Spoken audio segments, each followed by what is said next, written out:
सभी विद्यार्थियों और अभिभावकों का श्री स्वरूप पब्लिक सीनियर सेकेंडरी स्कूल की ऑनलाइन प्लेटफॉर्म में स्वागत है। आज हम चर्चा करेंगे परीक्षा में किस प्रकार आप अच्छे अंक ला सकते हैं। अगर आप विद्यार्थी हैं, स्टूडेंट हैं, तो ये वीडियो आपके लिए है। अगर आप अभिभावक हैं और आपके बच्चे कक्षा 10, कक्षा 12 या कक्षा 8 की बोर्ड एग्जाम दे रहे हैं तो भी ये वीडियो आपके लिए है। चर्चा करेंगे आज हम कि किस प्रकार से अंकों में वृद्धि करें, अधिकतम यानी मैक्सिमम मार्क कैसे अचीव करें। उसके कुछ 5 बिंदुओं पर हम चर्चा करेंगे और किस प्रकार से अच्छे अंक ला सकते हैं, ये बातें आज हम जानेंगे। तो ज़्यादा टाइम खराब न करते हुए चलिए स्टार्ट करते हैं। हमारा जो बिंदु है वो हमने बोर्ड पर लिए हैं और उसकी एक एक बात डिस्कस करेंगे कि लेखन साफ सुथरा हो। भाई अच्छे अंक लाने के लिए सबसे बड़ी बात है लेखन का सुधरा हुआ रूप। दूसरा है लेखन की गति, स्पीड में लिखें लेकिन इतनी तेज स्पीड में भी नहीं लिखें कि राइटिंग ही खराब हो जाए या ओवर राइटिंग हो जाए। तीसरा पॉइंट होगा उत्तर लिखते समय सही तरीका क्या है या लिखते समय ध्यान रखने योग्य बातें कौन सी हैं। परीक्षा भवन का डर, ये सबसे ज्यादा सताता है। बच्चे परीक्षा में जाने से पूर्व ही डर जाते हैं और आते हुए क्वेश्चन को भूल जाते हैं या अच्छे ढंग से कर नहीं पाते हैं। 5वां अपना बिंदु होगा कि टॉपर अपनी कॉपी कैसे लिखते हैं, उनके अच्छे अंक आते हैं तो वो किस कारण से आते हैं। तो एक एक बिंदु पर चर्चा करते हुए आगे बढ़ते हैं और आपको बताते हैं कि अधिकतम 100 में से 100 अंक हम कैसे ला सकते हैं, या आपका बच्चा या आप खुद बच्चे हैं, विद्यार्थी हैं, तो आप कैसे अधिकतम अंक लाएंगे। चलिए सबसे पहले हम चर्चा करते हैं लेखन साफ सुथरा कैसे लिखें। क्योंकि एग्जामिनर जब कॉपी जांच करेगा तो सबसे पहले उसकी दृष्टि आपके लेखन पर ही जाएगी और उसके पहले पेज में ही अगर आपने आकर्षित कर दिया एग्जामिनर को तो आगे का आपने 80% काम कंप्लीट कर दिया। उस पहले पेज में ही आपका आईना दिखाई दे गया है और वो एक मानसिकता के साथ कॉपी जांचेगा कि आपको कितने अंक देने हैं। राइटिंग अच्छी है, लेखन अच्छा है, साफ सुथरा है, तो आपको 15 से 20 नंबर का फायदा वहीं पर ही पहुंच जाएगा। इसलिए एग्जाम में लिखते समय आपका जो लेखन है वो बिल्कुल साफ सुथरा होना चाहिए, अक्षर सुस्पष्ट होने चाहिए, जिससे एग्जामिनर प्रभावित हो और आपके अच्छे अंक आए। तो पहला बिंदु लिखते समय किस प्रकार साफ सुथरा लिखें, ये हम चर्चा कर चुके हैं। दूसरा है लेखन की गति। एग्जाम हॉल में जब हम बैठते हैं तो पेपर का जो लेंथ होता है वो बहुत बड़ा होता है। चाहे हम हिंदी पढ़ रहे होते हैं, चाहे हम इंग्लिश पढ़ रहे होते हैं, चाहे बाकी विषय पढ़ रहे होते हैं, एग्जाम लिखते समय हमें एक निश्चित गति से लिखना होता है, न कि वो तेज हो और न वो धीरे हो। ज़्यादा तेज में ओवर राइटिंग का नुकसान होता है और ज़्यादा धीरे में पेपर छूटने का नुकसान हो जाता है। समय पर पेपर करें और सही गति से लिखें तो एग्जाम में जरूर फायदा होता है। इसके लिए लेखन की गति कैसे ठीक करें जिससे हमारे डायग्राम, हमारी जो स्पष्टता है, हम जो हेडिंग लिखते हैं वो अच्छे से लिख पाएं और पेपर पूरा हो। इसके लिए आपको ध्यान रखना होगा कि जो हम पेन पकड़ते हैं उसका सही तरीका होना चाहिए, आना चाहिए।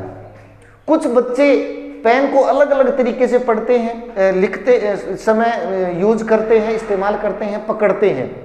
तो सही तरीका क्या है, ये जो हमारी इंडेक्स फिंगर है उसको ऊपर रखना है और पेन जो है वो इस इंडेक्स फिंगर के अंत में इस जगह पर होना चाहिए, जिससे इसका जो दूरी है और जो आकार सही है शब्दों का वो आएगा। ठीक है। और उसके बाद पेन जो है वो अपना लिखने की गति बढ़ाने के लिए स्लो न लिखें तो पेन की कैप भी आप अलग रख सकते हैं, जिससे इसका वेट कम हो जाएगा। तीसरी बात, आपको जो पेन काम में लेना है वो आपको अपनी पसंद का, जिसको आप बार बार यूज करते हो, वो ही लेना है। बिल्कुल नया पेन आपको नहीं लेना है। इससे आपको शुरुआती जो क्वेश्चन आंसर लिखने में थोड़ी तकलीफ होती है, इसलिए थोड़ा सा यूज किए हुए पेन आप अपने पास रखो एग्जाम के लिए, विशेष तौर पर 2-4, और उसका इस्तेमाल करते हुए अपनी गति को बढ़ाओ और साथ में स्पष्टता से लिखते हुए उस गति को लास्ट तक रखो। रेखांकित करने का काम, ये वाली बातें हैं वो हम चर्चा करेंगे यहां पर। उत्तर लिखने का सही तरीका व उत्तर लिखते समय ध्यान रखने वाली बातें कौन कौन सी हैं।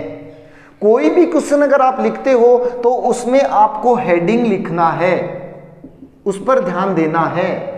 रेखांकित यानी अंडरलाइन करने की जो आदत है वो आपको डालनी है, ठीक है। कोई भी क्वेश्चन अगर आप लिख रहे हो तो 2 क्वेश्चनों के बीच में कम से कम 3 से 4 लाइनें आपको छोड़नी है। इसका बहुत फायदा मिलता है, जिससे ये पता चलेगा एग्जामिनर को कि कोई भी क्वेश्चन है वो दूसरे क्वेश्चन में मिल न जाए।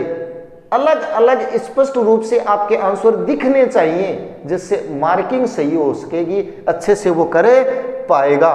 तो ये लिखने की कुछ बातें हैं जिसमें हेडिंग आ जाती है, जिसमें टॉपिक आपको सही ढंग से लिखना है, अंडरलाइन करना है, शब्दों के बीच निश्चित गैप होना चाहिए, न कोई ज्यादा न कोई कम होना चाहिए।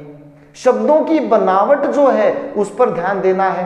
टेढ़े मेढ़े अक्षर नहीं लिखने हैं कि इधर भी झुका दिए, कुछ को इधर झुका दिया और लाइनें जो है, शिरोरेखा जो है वो टेढ़ी मेढ़ी लगा दी। इसका बहुत प्रभाव पड़ता है। हिंदी विषय में आपको ये शिरोरेखा लगानी ही होती है। शिरोरेखा लगाने के साथ साथ लाइनों के नीचे नहीं लिखना है आपको, जैसे अंग्रेजी में लिखते हैं, हिंदी में आपको उस लाइन के साथ लिखना है और शिरोरेखा लगाते हुए लिखना है।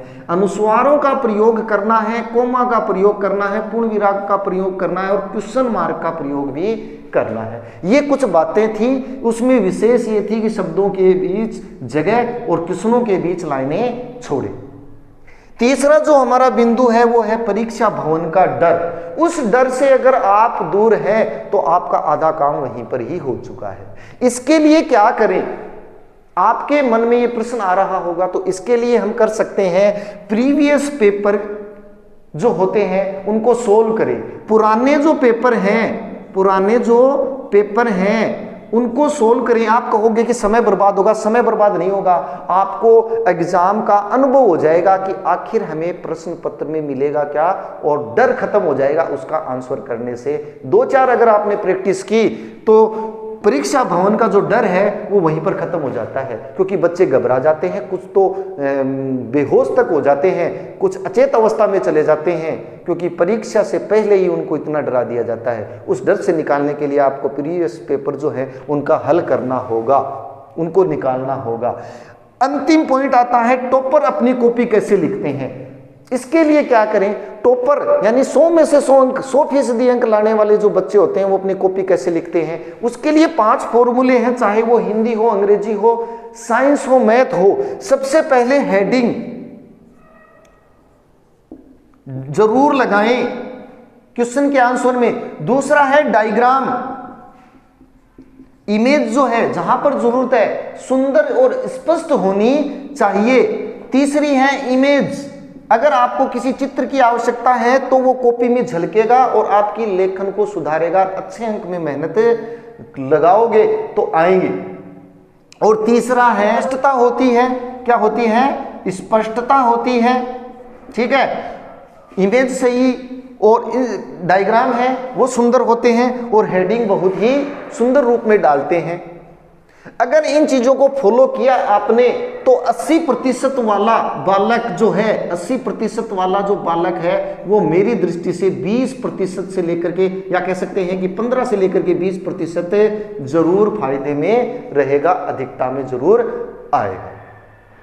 तो आज के लिए बस इतना था। मिलते हैं अगले किसी वीडियो में, तब तक के लिए धन्यवाद।